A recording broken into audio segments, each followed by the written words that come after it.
कर्जा मुक्ति प्रमाण पत्र लोगों का घर बचा रहा है, लोगों की फैक्ट्री बचा रहा है, लोगों की दुकानें बचा रहा है, लोगों के खेत जमीन बचा रहा है। कर्जा मुक्ति प्रमाण पत्र बहुत अच्छी तरह से लोगों के काम आ रहा है, लोगों की मदद कर रहा है। मैं आपको बताना चाहता हूं कैसे इसका उपयोग करना है, कैसे आपके हाथ में कर्जा मुक्ति प्रमाण पत्र एक हथियार है, एक औजार है जो आपको बचाएगा, और बैंक भी आपकी बात सुनेंगे और कोर्ट भी आपकी बात सुनेगा। ज्यादातर ऐसे लोग जिन लोगों की प्रॉपर्टी मोर्गेज है उन पर केस किया गया है, बैंक के द्वारा केस किया गया है, वो खुद डीआरटी में चले गए या कोर्ट चले गए, और वहां पर जाकर के जब वो प्रमाण पत्र दिखा रहे हैं तो कोर्ट उसको स्वीकार कर रहा है। बहुत सारी जगह जजों ने समय देना शुरू कर दिया है और कोर्ट एक ही बात बोलता है, और यही आर्गुमेंट आपका वकील भी रख सकता है। कोर्ट जज साहब से सामने जब बैंक जाता है, बैंक का वकील आते हैं और आपका वकील आता है, और जब प्रमाण पत्र दिखाया जाता है तो प्रमाण पत्र एक तो इस बात का सबूत होता है कि व्यक्ति जेन्युइन है, व्यक्ति फ्रॉडी नहीं है, व्यक्ति विलफुल डिफॉल्टर नहीं है, इसने सरकार में अपना आवेदन किया है कर्जा मुक्ति के लिए, कर्जा माफी के लिए। और उसमें प्रमाण पत्र में भी लिखा है जब तक सरकार से जवाब नहीं आता कम से कम तब तक का समय दे दिया जाए। और बैंक के जब वकील से पूछा जाता है जज साहब के द्वारा कि अगर 6 महीने का 1 साल का समय दे भी दिया जाता है तो क्या 6 महीने 1 साल में बैंक बंद हो जाएगा, क्या कोई दिक्कत आने वाली है, कोई आफत आने वाली है, अर्जेंसी क्या है? अगर व्यक्ति ने आवेदन किया है, अगर सरकार ने इसका कर्जा माफ कर दिया और तब तक आपने इसके घर का ऑक्शन कर दिया, इसका खेत, इसकी प्रॉपर्टी बेच दी, तो वापस कैसे दिलवाई जाएगी? क्यों ना इंतजार कर लिया जाए। और ये इतना बड़ा आर्ग्यूमेंट है, इतना स्ट्रॉन्ग आर्ग्यूमेंट है, इसके सामने वकीलों को झुकना पड़ रहा है, बैंकों को झुकना पड़ रहा है। और बैंक जब कोर्ट में जा रहे हैं तो कोर्ट में कर्जदार के पक्ष में निर्णय लिए जा रहे हैं कर्जा मुक्ति प्रमाण पत्र के कारण।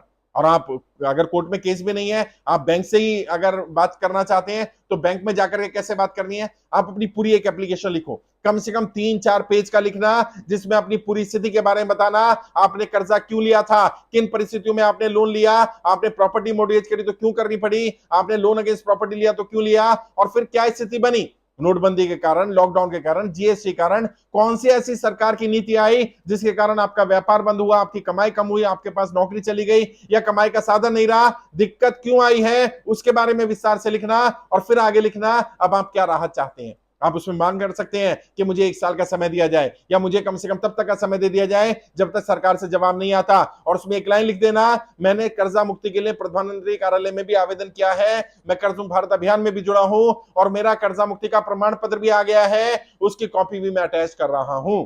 कर्जा मुक्ति प्रमाण पत्र की कम से कम 10-15 कलर कॉपी अपने पास रखो, और जहां भी लगानी है एप्लीकेशन, चाहे आरबीआई में लगाओ, वित्त मंत्रालय में लगाओ, कोर्ट में लगाओ, बैंक में लगाओ, साहूकार के लगाओ, वहां पर वो एप्लीकेशन में वो कलर कॉपी जरूर लगानी है। इससे राहत मिल रही है, बैंकों से भी राहत मिल रही है। अगर किसी ने प्राइवेट फाइनेंसर से पैसा लिया है, किसी साहूकार से पैसा लिया, किसी एनबीएफसी से पैसा लिया है, वहां पर जब एप्लीकेशन लगाई जा रही है और साथ में लेटर दिया जा रहा है तो कर्जा मुक्ति का प्रमाण पत्र लगाया जा रहा है, तो उसका असर पड़ रहा है, समय दिया जाना शुरू हो गया है। 6-6 महीने का, 1-1 साल का समय मिल रहा है, जितना समय मैक्सिमम मिल पाए ले लो समय को, और कोर्ट से भी रिक्वेस्ट करो कि जब तक सरकार से जवाब नहीं आता कम से कम तब तक का समय दे दिया जाए। मुझे विश्वास है अगले 2-3 महीने में जरूर सरकार इस पर निर्णय लेगी, क्योंकि 2024 का चुनाव आने वाला है। और मैंने बार बार कहा है, हमारी किसी पार्टी, किसी नेता से लड़ाई नहीं है, हम किसी पार्टी, किसी नेता के खिलाफ नहीं है। जो जनता की कर्जा माफी का समर्थन करेगा हम उसका साथ देंगे, और जो समर्थन नहीं करेगा हम उसका साथ नहीं देंगे, हम उसका विरोध करेंगे, उसके खिलाफ उम्मीदवार उतारने पड़े तो उम्मीदवार उतारेंगे, उसको चुनाव में हराएंगे, और ऐसी सरकार लेकर के आएंगे जिसका सबसे पहला मुद्दा जनता की कर्जा माफी होगी। जनता का कर्जा माफ करना ही पड़ेगा, और कोई विकल्प नहीं है। हमारी कोई नाजायज मांग नहीं है। हम तो कह रहे हैं जो सरकार की गलत नीतियों के कारण लोग कर्जे की दलदल में फंसे हैं, उनको राहत सरकार की तरफ से मिलनी चाहिए, ये सरकार की जिम्मेदारी बनती है। और कर्जा मुक्ति का प्रमाण पत्र ये साबित करता है कि आपको सरकार पर भरोसा है, ये साबित करता है विलफुल डिफॉल्टर नहीं है, ये साबित करता है आप पैसा मारना नहीं चाहते, ये साबित करता है आप ईमानदार हैं, ये साबित करता है आप पैसा चुकाना चाहते हैं, लेकिन आपकी स्थिति ठीक नहीं है, आप आर्थिक स्थिति ठीक ना होने के कारण कर्जे की दलदल में फंसे हैं और इसलिए आप पैसा नहीं चुका पा रहे।